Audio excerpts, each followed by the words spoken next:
Welcome back to another episode of the Lehigh Valley Prospects Men's Lacrosse Podcast, presented by Smith Sports Media.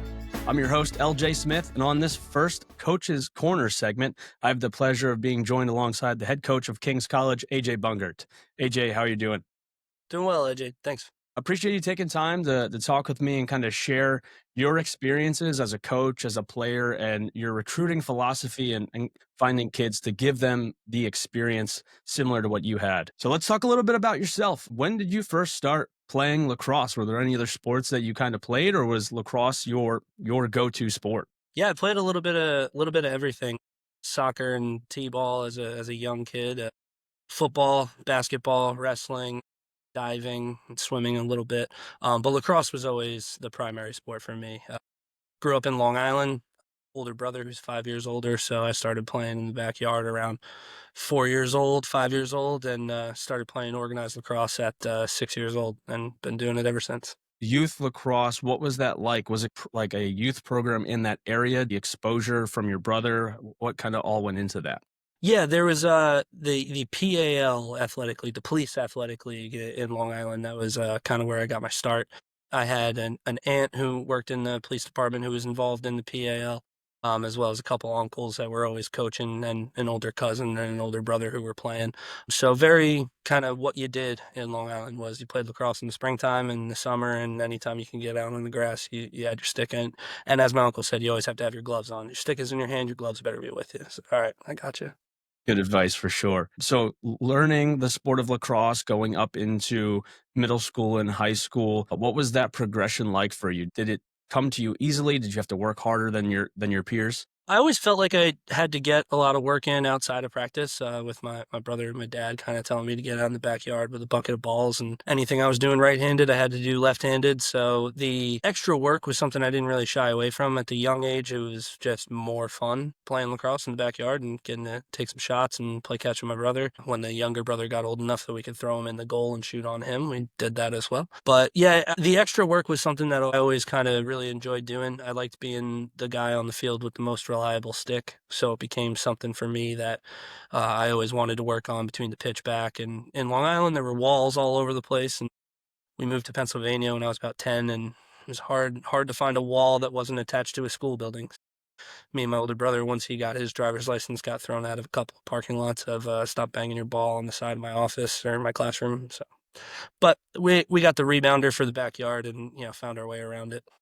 So growing up in Long Island and making that transition to Pennsylvania, what was that experience like, going from what lacrosse was in where you grew up to what lacrosse was in your new town? Completely different, to be honest. Maybe a couple of steps backward. I had played 4 years of organized lacrosse before I came to Pennsylvania, where it seemed to be everybody's first year. A lot of clinic-based things in the summer and the fall, just, hey, sign up and see if you're interested in this new game, and going there and kind of being used as a demonstration tool a lot of the time, and getting my other friends from football and from wrestling to come over, and a bunch of guys picking up a stick in my garage and saying, hey, what's this? Got a few friends that came over from the baseball side of things and the cross country and track and side of things.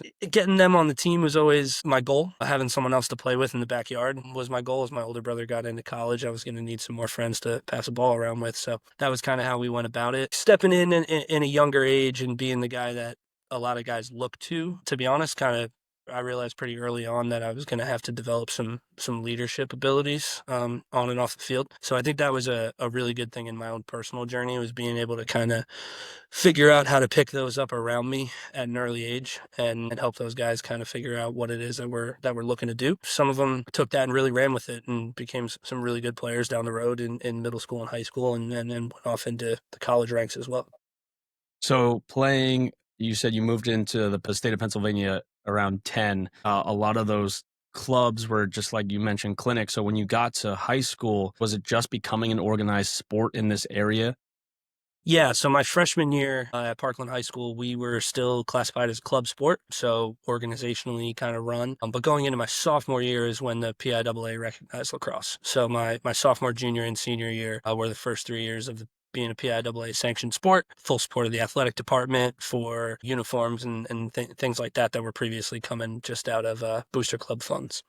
Okay. And then that transition, your sophomore year, you're already facing some of the other local programs, but if the sport was just kind of recognized by the PIAA, what was that like competition-wise? Were the other schools in the Lehigh Valley taking that route as well, so they were new programs, or were you going up against other programs like outside of Philly and other areas? Most of the programs that we played were existing clubs as we were that got graduated up to PIAA. So we would always play Easton, Central Catholic, Nazareth, Emmaus, mostly in the area. Saucon Valley had a team as well. William Allen had a team at the time. And then after that, we would play a few more schools that were somewhere nearby. We would go down to Boyertown and play down in those areas. I know we played Delaware Valley High School up in Milford. Every once in a while, make a trip to the edge of New Jersey or so. But now there's been a bunch more teams in the Lehigh Valley that have started since after I was there, like Northwestern, who I know is having a great rise with Coach Janda. He was a teammate of mine at Parkland for a year. Got to play against him in college when he was at Marywood. And then there's also, I know Northampton has now had a team for a while, and as well as Freedom. And those were all programs that were not around when I was playing.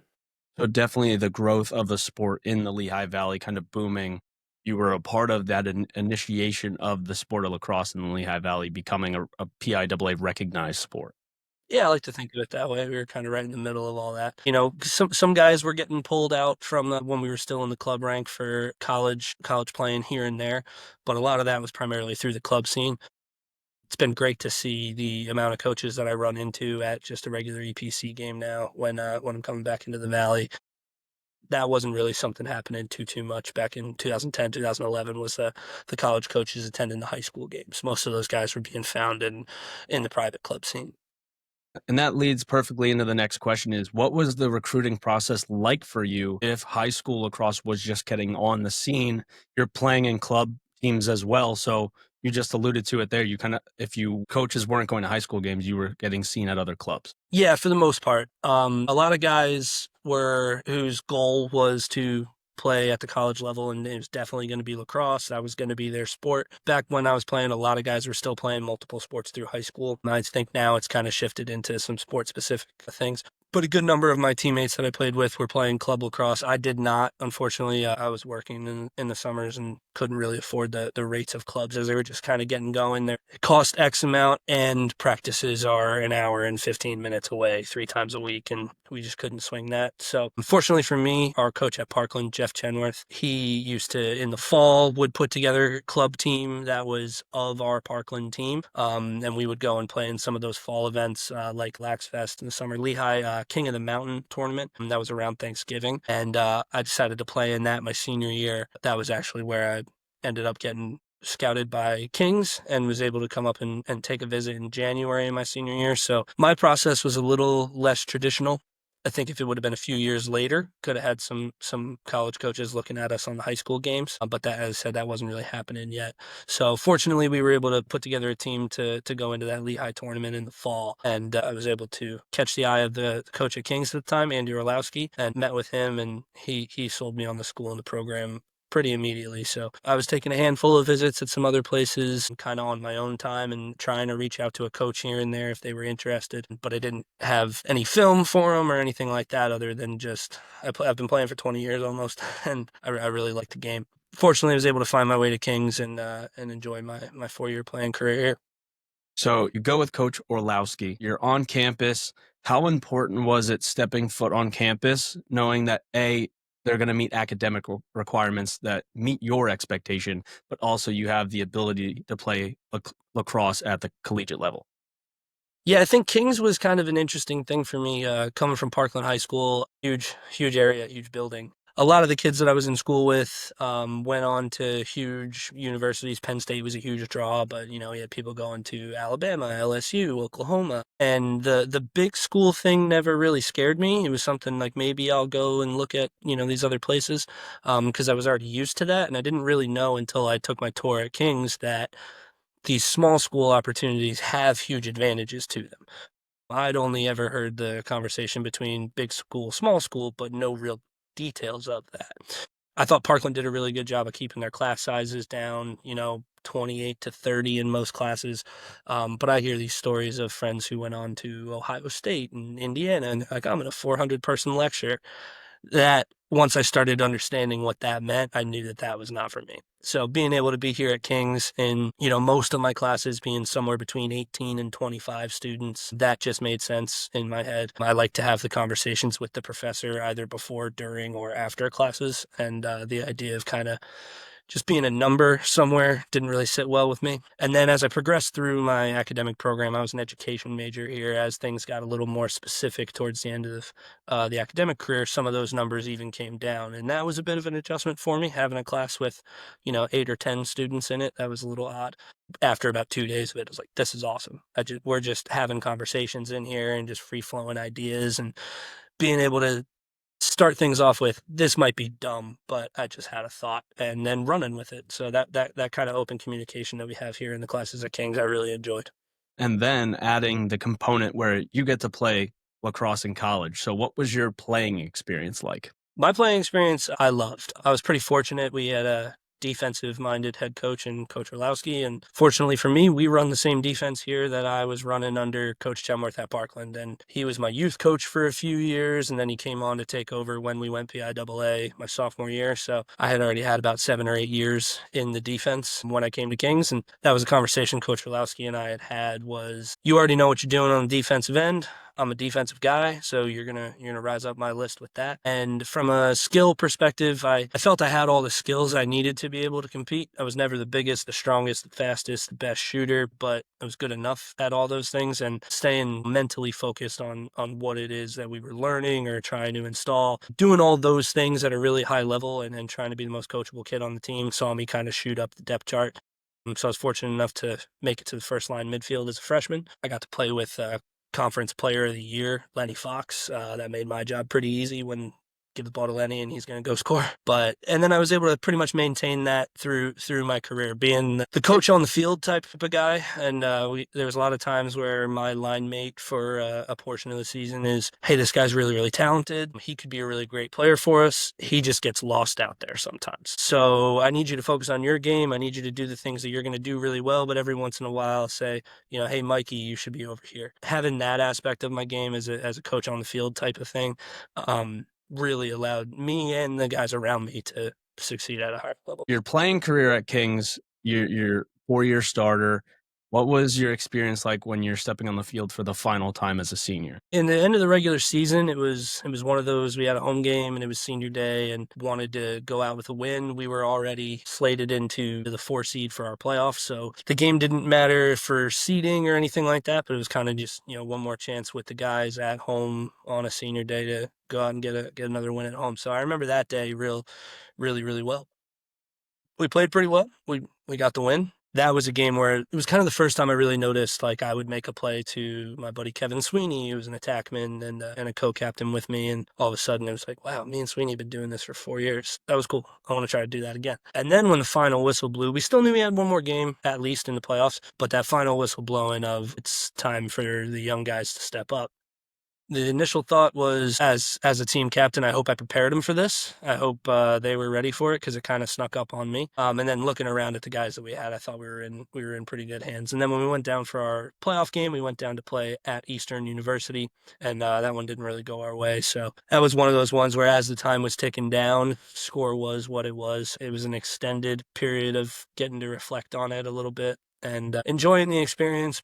One of the big things I remember right off the bat was, I might be done playing this game at this level, but I can't be done with the game. I just can't. I got to find some way to get it into my daily life and some way to stay involved in it besides just yelling at the television screen. Absolutely. With that being said, you graduate. What was the plan after graduation? Were you looking to go right into work? Were you looking to try to get into the coaching ranks? What was that like for you?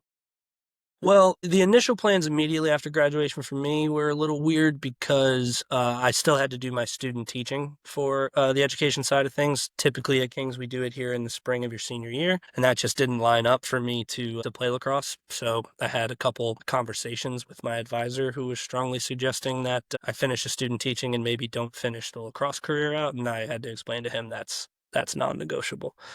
So I ended up actually just pushing my student teaching to the following semester. So I knew I was coming back in the fall, just to get the one or two classes that go along with student teaching and to do that. But the plan was to enter the education field as a substitute, um, around the holiday, after the fall semester had ended. And then the school I was student teaching at, Greater Nanticoke area up near Kings, actually offered me a substitute position, daily substitute position. So I took it. I knew I'd be around in the area, and that's when I reached out to Coach Orlowski again and said, "Hey, I'm going to be in the area. I'm out of school every day at 2:35. I think I could be available to, help in the volunteer role or something like that if you needed another body." He brought me in, and initially I kind of thought like, yeah, if you need me, I'll swing by a few times. And he brought me in for an interview, and he sat me down and was like, "If you're going to do this, great, but I need to know your timeline. I need to know what you're into." And it ended up being, as full time as it could have been. I was at every practice and every game. I missed one game for they were just leaving a little too early for me to catch the bus. And then about halfway through that season, we knew that our current GA was going to be moving on and that position was going to be open. And Coach O was thinking about, his hiring process for the summer. And he said, "Why are we doing this? Do you want it? Do you want to be our grad assistant next year?" And I jumped all over that opportunity. So that locked me in for the next 3 years here at Kings. And fortunately, I was able to get my master's done and on the Kings dime and be able to get my extra 3 years of collegiate coaching experience. So I did my 4 years as a player, and then I did my 4 years as an assistant coach while I was working towards my master's. It's awesome. So being able to still earn a master's degree while you're coaching the sport you love, working alongside your former coach, were there any obstacles or challenges that you kind of saw from the coaching side of things? Obviously, you were a player under your coach, but now you're alongside him on the sidelines. Were there any obstacles or anything like that you've had to overcome? I think one of the big things was just really understanding what fully goes into the planning side of coaching. I've always kind of been a coach. When I was in high school, I would coach youth football for the 6, 7, 8 year olds in my neighborhood. I just love being around the game and kind of teaching the game to people, and that's why I went the education route. I like being able to give people new information, see them succeed with that information down the road. So I've always been into the coaching side of things. But when it came into being the day-to-day guy in the office all the time and dealing with recruiting, both with messaging and phone calls, as well as when kids were on campus, planning out the course of a season and, trying to plan as much as you possibly can so that you're never really far behind, and then seeing how sometimes there's 2, 3 weeks worth of planning that you just have to throw out because things change and you got to do things on the fly. So some of the organizational stuff and the overall thought that went into some of the things that we were trying to do here. And we had plenty of times, me and my buddies I played with and some of the guys I coached, there's a running joke about meeting with Coach Orlowski and, "Hey, do you have 10 minutes today?" And it's an hour.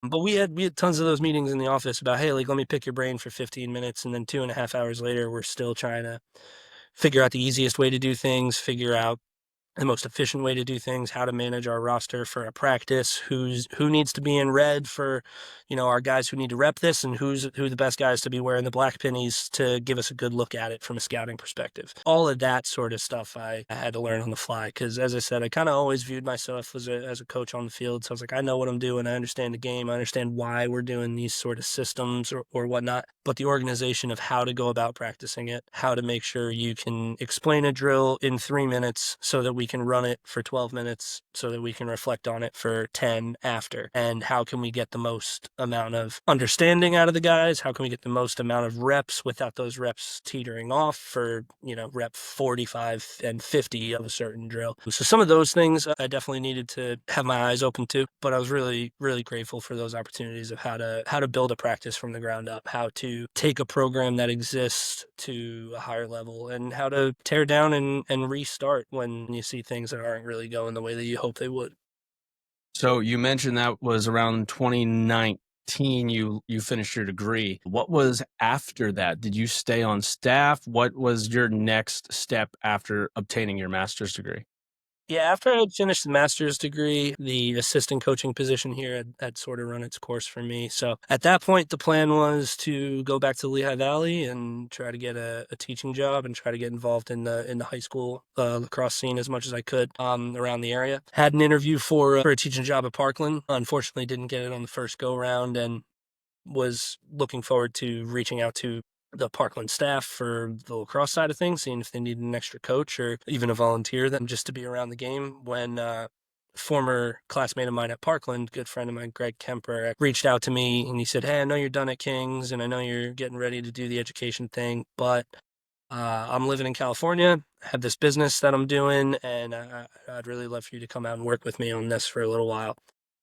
So it did take some convincing out of Greg, but eventually that's what I ended up deciding to do. So I moved to the Bay Area in California and lived out there for about almost 3.5 years, working for him for a senior home care business where we provide caregivers and things like that for people coming out from surgeries or senior citizens who just need a little extra help at home. So I was in the sales portion of that company for a while, and it was actually Greg's wife who kind of got me back into coaching. The local high school down the road from their house had posted on Facebook that they were interested in a new head coach for the program at Woodside High School, and jumped on the opportunity, and they started to interview me, and they said, you're exactly what we're looking for, even more so. We were hoping for a guy who maybe played the game for a year or two and understood the rules, and then was able to, get in there and coach a group of guys who were brand new to the program, brand new to the sport.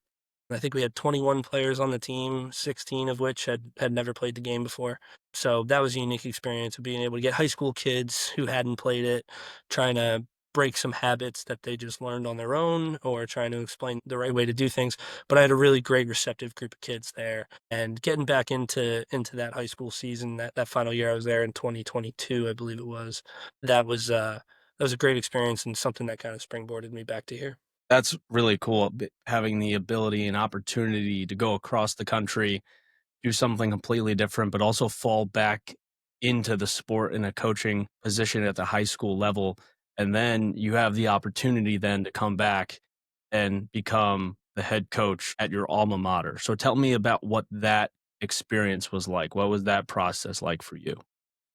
Well, it all started with Coach Orlowski announcing that he was stepping down after the 2022 season, and just like a bunch of my former teammates, sent him a congratulations message. Well done on your 20 years at Kings. Made the program what it is, and I'm sure he was getting bombarded with years and years worth of guys. So when he got back to me, he left in his message to me, and thank you so much. Always loved coaching you, loved working with you. And his last sentence really kind of stuck with me of, "I fully believe you should be a college coach one day." And I sat on that for a little bit because I was trying to read between the lines. Is he telling me I should apply for his job, or is he telling me to just keep doing what I'm doing and maybe down the road try to get back into it? And I figured, you know what the heck, I'm going to just throw my hat into the ring. So put in an application, and was living across the country at the time, and I put that in my letter of, "I'm happy to do all of this on Zoom as much as you can, or if you need me in person, let me know. I can make something like that happen." And the Kings administration here was great in getting back to me and reached out. And fortunately, when they did, timed out really, really well. I happened to be back in the Poconos at the time. I had back-to-back weekends of weddings for friends of mine. So I was in the Poconos for one wedding, and then I went back down to Lehigh Valley to stay with my aunt and uncle in Emmaus for the midweek, and then up to Lake George for another wedding the following week. So in that midweek stretch, we were able to schedule an interview, and I told Cheryl Ish, who's our athletic director here, said, "Well, I'm happy to be on campus. I can make it up there. I got my suit. I'm here for a wedding.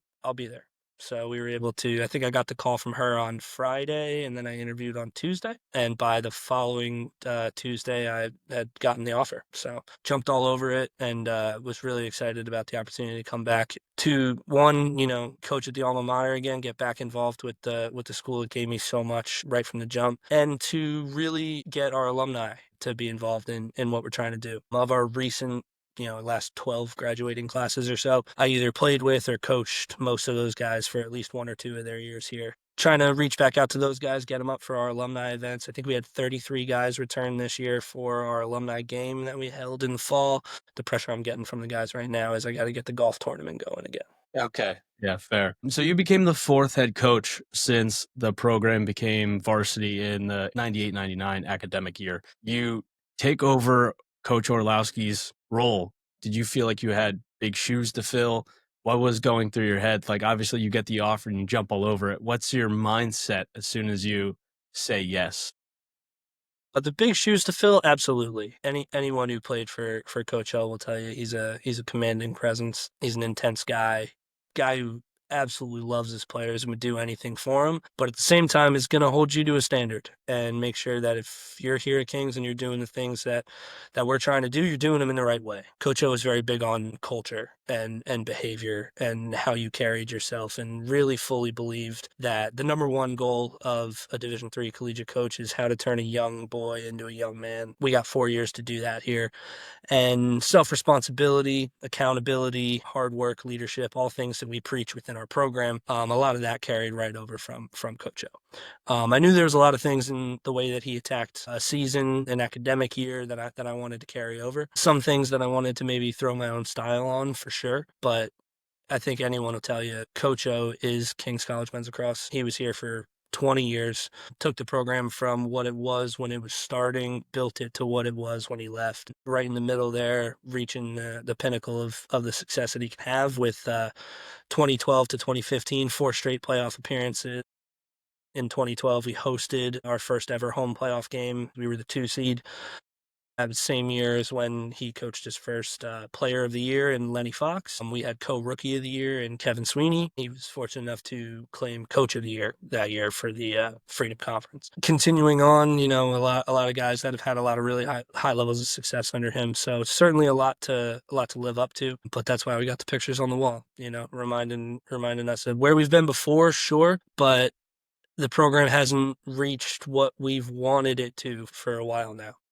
Trying to get the new updated pictures on the wall of this is the first playoff win we've had. This is the first time we've had the opportunity to compete for a conference championship, more home playoff games, more early playoff clinches, things like that. So definitely intimidating stepping into the role, but something I was really excited about being able to kind of continue the great work that Andy Orlowski had done here before stepping down. Thank you for tuning in to the Lehigh Valley Prospects Men's Lacrosse Podcast presented by Smith Sports Media. Please subscribe to our YouTube channel searching Lehigh Valley Prospects Podcast. You can stream the podcast on Spotify and Apple Podcasts searching Lehigh Valley Prospects Men's Lacrosse Podcast. Follow us on social media on Instagram at LV Prospects MLAX Podcast, on X at LV Prospects MLAX, and on Facebook at Lehigh Valley Prospects Men's Lacrosse Podcast. Until next time, I'm your host, LJ Smith, signing off.